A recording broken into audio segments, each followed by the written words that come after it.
Good morning ਬੇਟਾ। ਅੱਜ ਮੈਂ ਤੁਹਾਡੇ ਨਾਲ ਜਿਹੜੇ ਹੈਗੇ ਆ ਕੀਵਰਡਸ ਜਿਹੜੇ ਹੈਗੇ ਆ ਉਹਨਾਂ ਬਾਰੇ ਗੱਲ ਕਰਨ ਜਾ ਰਹੀ ਹਾਂ। ਜਿਹੜੇ ਪੋਲੀਟੀਕਲ ਸਾਇੰਸ ਵਿੱਚ ਕੀਵਰਡਸ ਯੂਜ਼ ਹੁੰਦੇ ਆ, ਸਪੈਸ਼ਲੀ ਜਿਹੜੇ +1 ਦੇ ਵਿਦਿਆਰਥੀ ਹੁੰਦੇ ਆ ਜਾਂ BA ਫਸਟ ਈਅਰ ਦੇ ਵਿਦਿਆਰਥੀ ਹੁੰਦੇ ਆ ਜਿਨ੍ਹਾਂ ਨੇ ਪੋਲੀਟੀਕਲ ਸਾਇੰਸ ਨਹੀਂ ਪੜ੍ਹੀ ਹੁੰਦੀ ਫਸਟ ਈਅਰ ਵਾਲਿਆਂ ਨੇ, ਠੀਕ ਹੈ, +1 +2 'ਚ ਉਹ ਇਹਨਾਂ ਸ਼ਬਦਾਂ ਨੂੰ ਸਮਝ ਨਹੀਂ ਪਾਉਂਦੇ ਹੈਗੇ ਕਿ ਇਹਨਾਂ ਦਾ ਕੀ ਮਤਲਬ ਹੈ। ਜਦੋਂ ਇਹਨਾਂ ਦਾ ਬੇਸਿਕ ਸਮਝ ਆ ਜਾਏ ਤਾਂ ਫਿਰ ਉਹ ਪੋਲੀਟੀਕਲ ਸਾਇੰਸ ਉਹਨਾਂ ਨੂੰ ਸਭ ਤੋਂ ਈਜ਼ੀ ਸੌਖੀ ਲੱਗਦੀ ਹੈ। ਫਸਟ ਆਫ ਆਲ ਜਦੋਂ ਆਪਾਂ ਪੋਲੀਟੀਕਲ ਸਾਇੰਸ ਵਰਡ ਯੂਜ਼ ਕਰਨੇ ਆ ਅਤੇ ਪੋਲੀਟੀਕਲ ਦਾ ਮਤਲਬ ਕੀ ਹੈ, ਠੀਕ ਹੈ। ਪੋਲੀਟੀਕਲ ਦਾ ਮਤਲਬ ਹੈ ਯਾਨੀ ਕਿ ਪੋਲੀਟੀਕਲ ਨੂੰ ਮਤਲਬ ਪੋਲੀਟਿਕਸ ਤੋਂ ਸ਼ਬਦ ਬਣਿਆ ਜਿਹਨੂੰ ਆਪਾਂ ਰਾਜਨੀਤੀ ਕਹਿੰਦੇ ਹਾਂ, ਠੀਕ ਹੈ। ਅਤੇ ਰਾਜਨੀਤੀ ਮਤਲਬ ਰਾਜਨੀਤੀ ਤੋਂ ਹੀ ਜਿਹੜਾ ਹੈਗਾ ਵਾ ਕਲੀਅਰ ਹੋ ਰਿਹਾ ਹੈ ਕਿ ਰਾਜ ਦੁਆਰਾ ਬਣਾਈ ਹੋਈ ਨੀਤੀ ਦਾ ਮਤਲਬ ਕਾਨੂੰਨ, ਨਿਯਮ, ਅਤੇ ਰਾਜ ਮਤਲਬ ਸਟੇਟ, ਜਿਵੇਂ ਇੰਡੀਆ ਸਟੇਟ ਹੈ, ਠੀਕ ਹੈ। ਅਤੇ ਉਹ ਇੰਡੀਆ ਇੰਡੀਆ ਸਟੇਟ ਨੇ ਆਪਣੀਆਂ ਕਿਹੋ ਜਿਹੀਆਂ ਨੀਤੀਆਂ ਬਣਾਈਆਂ ਵਾ। ਜੇ ਕੋਈ ਇੰਗਲੈਂਡ ਦਾ ਬੱਚਾ ਹੁੰਦਾ ਹੈ, ਕੋਈ ਪਾਕਿਸਤਾਨ ਦਾ ਬੱਚਾ ਹੁੰਦਾ ਜਾਂ ਹੋਰ ਕਿਸੇ ਦੇਸ਼ ਦਾ ਬੱਚਾ ਹੁੰਦਾ, ਉਹ ਵੇਖਦਾ ਕਿ ਇੰਡੀਆ ਦੀ ਰਾਜਨੀਤੀ ਕਿਹੋ ਜਿਹੀ ਹੈ, ਤਾਂ ਉਹ ਕਿਵੇਂ ਪਤਾ ਕਰੇਗਾ ਕਿ ਇੰਡੀਆ ਸਟੇਟ ਜਿਹੜਾ ਸਟੇਟ ਉਹਦੇ ਕਾਨੂੰਨ ਕਿਹੋ ਜਿਹੇ, ਨਿਯਮ ਕੀ ਹੈ। ਫਿਰ ਉਸ ਚੀਜ਼ ਨੂੰ ਸਮਝੇਗਾ ਕਿ ਵਾਕਈ ਇੰਡੀਆ ਦੀ ਪੋਲੀਟਿਕਸ ਇਹੋ ਜਿਹੀ ਹੈ। ਯਾਨੀ ਕਿ ਰਾਜ ਦੁਆਰਾ ਬਣਾਈ ਗਈ ਨੀਤੀ ਜਾਂ ਨਿਯਮ ਜਾਂ ਕਾਨੂੰਨ, ਉਹਨੂੰ ਆਪਾਂ ਰਾਜਨੀਤੀ ਕਹਿ ਦਿੰਦੇ ਹਾਂ। ਪ੍ਰਣਾਲੀ ਕੀ ਆ? ਪ੍ਰਣਾਲੀ ਯਾਨੀ ਕਿ ਸਿਸਟਮ। ਇੰਗਲਿਸ਼ 'ਚ ਆਪਾਂ ਆਮ ਹੀ ਵਰਡ ਯੂਜ਼ ਕਰਦੇ ਵੀ ਸਿਸਟਮੈਟਿਕਲੀ ਕੰਮ ਕਰੋ, ਠੀਕ ਹੈ। ਜਿਵੇਂ ਪੇਪਰ ਇੱਧਰ ਉੱਧਰ ਬਿਖਰੇ ਪਏ ਹੋਣ ਤਾਂ ਆਪਾਂ ਕਹਿਣਗੇ ਇਹਨੂੰ ਸਿਸਟਮੈਟਿਕਲੀ ਰੱਖੋ। ਕੋਈ ਚੀਜ਼ ਜਿਹੜੀ ਇੱਧਰ ਉੱਧਰ ਬਿਖਰੀ ਹੋਵੇ ਸਿਸਟਮੈਟਿਕਲੀ ਰੱਖੋ, ਭਾਵੇਂ ਕਿ ਸਿਸਟਮੈਟਿਕਲੀ ਵੀ ਇੱਕ ਸ਼੍ਰੇਣੀਬੱਧ ਚੀਜ਼ ਨੂੰ ਰੱਖੋ। ਅਤੇ ਉਹਨੂੰ ਪੋਲੀਟੀਕਲ ਸਾਇੰਸ ਵਿੱਚ ਕੀ ਬੋਲਦੇ? ਪ੍ਰਣਾਲੀ।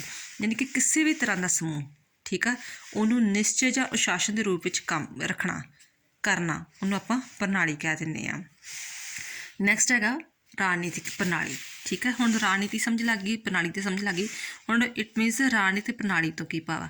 ਕਹਿੰਦਾ ਜਦੋਂ ਕੁਝ ਵਿਅਕਤੀਆਂ ਦੇ ਸਮੂਹ ਯਾਨੀ ਕਿ ਪੋਲੀਟੀਕਲ ਲੀਡਰ ਜਿਹੜੇ ਹੁੰਦੇ ਆ ਕੋਲ ਪਾਵਰ ਆ ਜਾਂਦੀ ਆ, ਤਾਂ ਉਹ ਆਪਣੀ ਸੱਤਾ ਜਾਂ ਪ੍ਰਯੋਗ ਆਪਣੀ ਸੱਤਾ ਦਾ ਜਾਂ ਕਹਿ ਲਓ ਪਾਵਰ ਦਾ ਪ੍ਰਯੋਗ, ਉਹ ਆਪਣੀ ਪਾਵਰ ਦਾ ਪ੍ਰਯੋਗ ਇਸ ਤਰ੍ਹਾਂ ਕਰਦਾ ਕਿ ਉਹਦੀ ਗੱਲ ਨੂੰ ਸਾਰੇ ਲੋਕ ਮੰਨਦੇ ਆ, ਜਾਂ ਤਾਂ ਸਜ਼ਾ ਦੇ ਡਰ ਨਾਲ ਮੰਨਦੇ ਆ, ਜਾਂ ਕਿਸੇ ਤਰ੍ਹਾਂ ਕਾਨੂੰਨ ਨੂੰ ਮਾਰਕੀਟ ਦਾ ਤੌਰ 'ਤੇ ਮੰਨਦੇ, ਜਾਂ ਉਹਦੇ ਪ੍ਰਭਾਵ ਤੋਂ ਮੰਨਦੇ ਆ। ਅਤੇ ਉੱਥੇ ਕਿਹੜੀ ਗੱਲ ਚੀਜ਼ ਕਰਦੀ ਆ? ਰਾਜਨੀਤਿਕ ਪ੍ਰਣਾਲੀ, ਠੀਕ ਆ। ਕਿ ਆਰਥਿਕ ਚੀਜ਼ ਅਲੱਗ ਆ, ਉਹ ਆਰਥਿਕ ਸਮੂਹ ਅਲੱਗ ਆ, ਧਾਰਮਿਕ ਚੀਜ਼ ਅਲੱਗ ਆ। ਜਦੋਂ ਮੰਨ ਲਓ ਸਪੋਜ਼ ਕਰੋ ਇੱਕ ਆਮ ਤੁਹਾਡੇ ਇਲਾਕੇ ਦਾ ਬੰਦਾ ਸੀ, ਬਟ ਉਹ ਬਾਅਦ ਵਿੱਚ MLA ਬਣ ਕੇ ਮੰਤਰੀ ਬਣ ਗਿਆ, MLA ਜਿੱਤ ਕੇ ਦੈਨ ਆਫਟਰ ਉਹ ਮੰਤਰੀ ਬਣ ਗਿਆ, ਤਾਂ ਉਹ ਰਾਜਨੀਤਿਕ ਪ੍ਰਣਾਲੀ ਦਾ ਇੱਕ ਹਿੱਸਾ ਬਣ ਗਿਆ ਨਾ। ਫਿਰ ਲੋਕ ਉਸ ਦੀ ਗੱਲ ਮੰਨਦੇ ਆ, ਫੋਲੋ ਕਰਦੇ ਆ ਕਿ ਇਸ ਮੰਤਰੀ ਸਾਡੇ ਐਜੂਕੇਸ਼ਨ ਮਿਨਿਸਟਰ ਬਣ ਗਿਆ ਸਪੋਜ਼ ਕਰੋ, ਅਤੇ ਐਜੂਕੇਸ਼ਨ ਮਿਨਿਸਟਰ ਨੇ ਗੱਲ ਕਹੀ ਹੈ, ਤਾਂ ਉਹ ਚੀਜ਼ਾਂ ਨੂੰ ਫੋਲੋ ਕਰਦੇ ਆ, ਅਤੇ ਉਹ ਇੱਕ ਰਾਜਨੀਤਿਕ ਪ੍ਰਣਾਲੀ ਦਾ ਇੱਕ ਹਿੱਸਾ ਬਣ ਗਿਆ। ਨੈਕਸਟ ਆ ਗਿਆ ਸੰਰਚਨਾ ਜਿਹਨੂੰ ਆਪਾਂ ਸਟਰਕਚਰ ਕਹਿ ਦਿੰਦੇ ਹਾਂ। ਕਹਿੰਦਾ ਅਜਿਹੀ ਵਿਧੀ ਜਾਂ ਤਰੀਕਾ, ਮੈਥਡ, ਠੀਕ ਆ, ਜਿਸ ਲਈ ਰਾਜ ਆਪਣਾ ਕੰਮ ਕਰਦਾ ਹੈ, ਠੀਕ ਹੈ। ਸੰਰਚਨਾ ਕਹਿ ਲਓ। ਸੰਰਚਨਾ ਨੂੰ ਤੁਸੀਂ ਹੋਰ ਹੀ ਸਮਝ ਸਕਦੇ ਹੋ, ਜਿਵੇਂ ਕਿ ਜਿਹੜੀ ਆ ਰਾਜਨੀਤੀ ਵਿੱਚ ਸੰਰਚਨਾ ਕਿਹਨੂੰ ਕਿਹਾ ਜਾਂਦਾ? ਜਿਹੜੀ ਵਿਧਾਨ ਪਾਲਿਕਾ ਵਾ, ਕਾਰਜਪਾਲਿਕਾ ਵਾ, ਨਿਆਂਪਾਲਿਕਾ ਵਾ।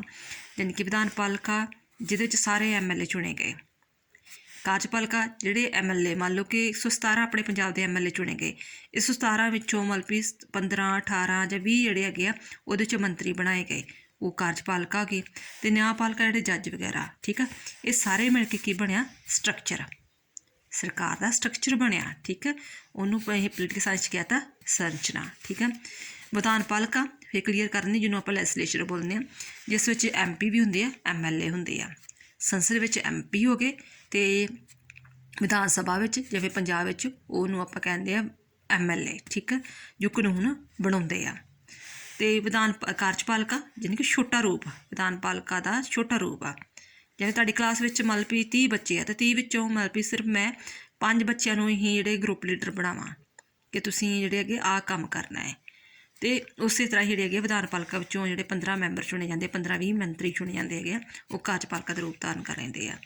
ਜਿਵੇਂ ਕਾਨੂੰਨ ਨੂੰ ਲਾਗੂ ਕਰਨ, ਇਹਦਾ ਕੰਮ ਉਹਦਾ ਤਾਂ ਕੰਮ ਹੋ ਗਿਆ ਵਿਧਾਨ ਪਾਲਿਕਾ ਦਾ ਕਾਨੂੰਨ ਨੂੰ ਬਣਾਉਣਾ, ਯਾਦ ਰੱਖਿਓ, ਉਹਦਾ ਕੰਮ ਹੁੰਦਾ ਕਾਨੂੰਨ ਨੂੰ ਬਣਾਉਣਾ ਸੰਸਦ ਵਿੱਚ। ਅਤੇ ਕਾਰਜਪਾਲਿਕਾ ਦਾ ਮਤਲਬ ਕੰਮ ਹੁੰਦਾ ਵਾ ਕਿ ਸੰਸਦ ਵਿੱਚ ਜਿਹੜਾ ਕਾਨੂੰਨ ਬਣਾਇਆ ਉਹਨੂੰ ਲਾਗੂ ਕਰਨਾ, ਠੀਕ ਹੈ। ਅਤੇ ਨਿਆਂਪਾਲਿਕਾ ਜਿਹਨੂੰ ਆਪਾਂ ਜੁਡੀਸ਼ਰੀ ਸਿਸਟਮ ਕਹਿੰਦੇ ਹਾਂ, ਸੁਪਰੀਮ ਕੋਰਟ ਕਹਿੰਦੇ ਹਾਂ, ਹਾਈ ਕੋਰਟ ਕਹਿੰਦੇ ਹਾਂ, ਜ਼ਿਲ੍ਹਾ ਪ੍ਰੀਸ਼ਦ ਕਹਿੰਦੇ ਹਾਂ, ਠੀਕ ਹੈ।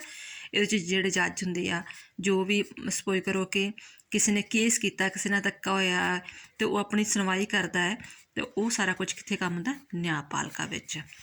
2 ਸ਼ਬਦ ਹੋਰ ਐਡ ਕੀਤੇ ਹੋਏ ਗਿਆ ਡੇਵਿਡ ਈਸਟਨ ਨੇ।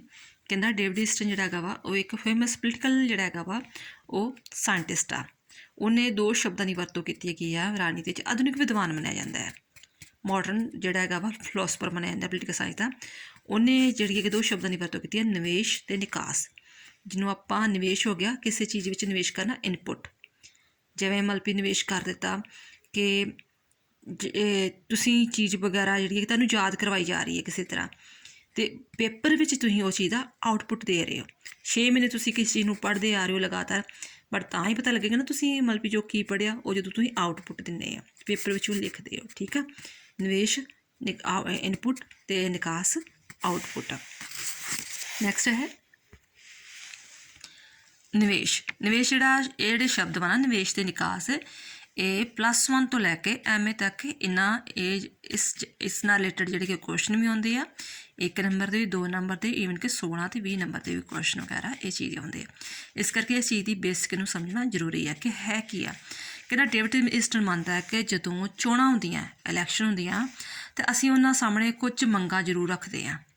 ਜਿਵੇਂ ਕਹਿੰਦੇ ਆ ਸਾਨੂੰ ਮਤਲਬ ਕਿ ਸਾਡੇ ਸਮਾਜ ਵਿੱਚ ਸ਼ਾਂਤੀ ਰਹਿਣੀ ਚਾਹੀਦੀ ਆ, ਹਰੇਕ ਨੂੰ ਆਪਣੀ ਐਜੂਕੇਸ਼ਨ ਦੇ ਹਿਸਾਬ ਨਾਲ ਤਰੱਕੀ ਹੋਣੀ ਚਾਹੀਦੀ ਆ, ਉਹਦੀਆਂ ਪੱਕੀਆਂ ਸੜਕਾਂ ਹੋਣੀਆਂ ਚਾਹੀਦੀਆਂ, ਸਹੂਲਤਾਂ ਹੋਣੀਆਂ ਚਾਹੀਦੀਆਂ। ਅਤੇ ਇੱਕ ਤਾਂ ਮੰਗਾਂ ਰੱਖਦੇ ਹਾਂ, ਸਾਡੀਆਂ ਆਹ ਡਿਮਾਂਡਸ ਵਗੈਰਾ ਵਾ, ਅਤੇ ਦੂਜਾ ਅਸੀਂ ਉਹਨੂੰ ਸਪੋਰਟ ਵੀ ਕਰਦੇ ਹਾਂ, ਠੀਕ ਆ।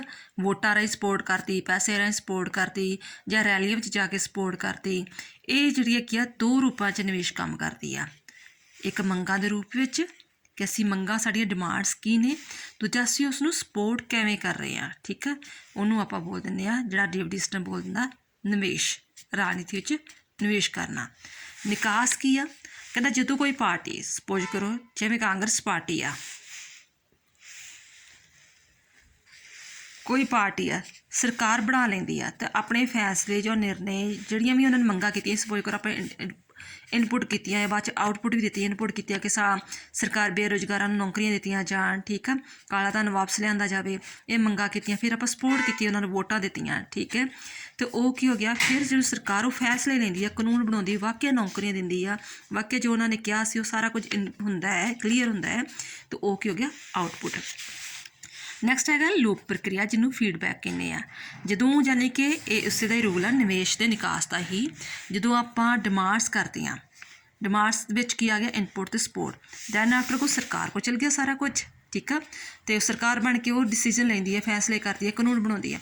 ਕਾਨੂੰਨ ਬਣ ਕੇ ਫਿਰ ਕਿਹਨਾਂ ਕੋਲ ਜਾਣੀਆਂ, ਦੁਬਾਰਾ ਲੋਕਾਂ ਕੋਲ ਜਾਣੀਆਂ ਨਾ ਚੀਜ਼ਾਂ। ਅਤੇ ਇਹ ਪ੍ਰਕਿਰਿਆ ਲਗਾਤਾਰ ਘੁੰਮਦੀ ਰਹਿੰਦੀ ਆ ਕਿ ਲੋਕ ਮੰਗਾਂ ਕਰਦੇ ਆ, ਮੰਗਾਂ ਕਿ ਕੋਈ ਸਰਕਾਰ ਕਰਦੀ, ਸਰਕਾਰ ਕਾਨੂੰਨ ਬਣਾ ਕੇ ਫਿਰ ਵਾਪਸ ਲੋਕਾਂ ਕੋਲ ਲੈ ਕੇ ਆਉਂਦੀ ਹੈ। ਅਤੇ ਇਹਨੂੰ ਬੋਲ ਦਿੰਦੇ ਆ ਫੀਡਬੈਕ।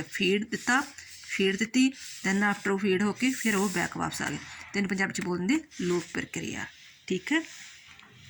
ਅਤੇ ਨੈਕਸਟ ਹੈ ਕਿ ਨਿਵੇਸ਼ਾਂ ਨੂੰ ਨਿਕਾਸਾਂ 'ਚ ਬਦਲਦੀ ਸਾਰੀ ਪ੍ਰਕਿਰਿਆ ਨੂੰ ਜਿਹੜੀ ਹੈਗੀ ਆ ਆਮ ਤੌਰ 'ਤੇ ਫੀਡਬੈਕ ਕਹਿੰਦੇ ਆ। ਜਿਵੇਂ ਆਪਾਂ ਕਹਿੰਦੇ ਕਿ ਸਾਡੀ ਕੱਚੀ ਸੜਕ ਆ, ਡਿਮਾਂਡ ਕਰਦੇ ਸਾਡੀ ਪੱਕੀ ਸੜਕ ਬਣੇ, ਸਰਕਾਰ ਜਿਹੜੀ ਹੈਗੀ ਆ ਫਿਰ ਉਹਨੂੰ ਆਪਾਂ ਟੈਕਸ ਵੀ ਪੇ ਕਰਦੇ, ਸਰਕਾਰ ਉਹ ਸੜਕ ਬਣਾ ਦਿੰਦੀ ਆ 5 ਸਾਲਾਂ ਬਾਅਦ ਜਾਂ ਕੁਝ ਵੀ ਹੈ, ਉਹ ਸਾਡਾ ਹੈਗਾ ਫੀਡਬੈਕ ਲੂਪ।